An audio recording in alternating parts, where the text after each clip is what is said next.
Let's compare the Apple Magsafe charger with the YOOTECH wireless charging pad.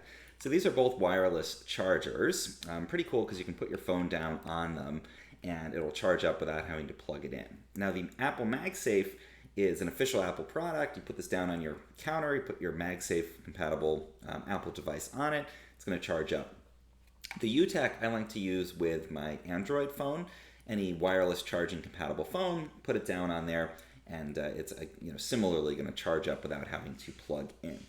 Now the one thing to keep in mind with both of these devices, you are going to have to supply the actual charger that it plugs into. These are just almost like a cable and the end piece, but you do need the charger. So in the case of the Apple device, you will have to supply that Apple wall charger to plug this into.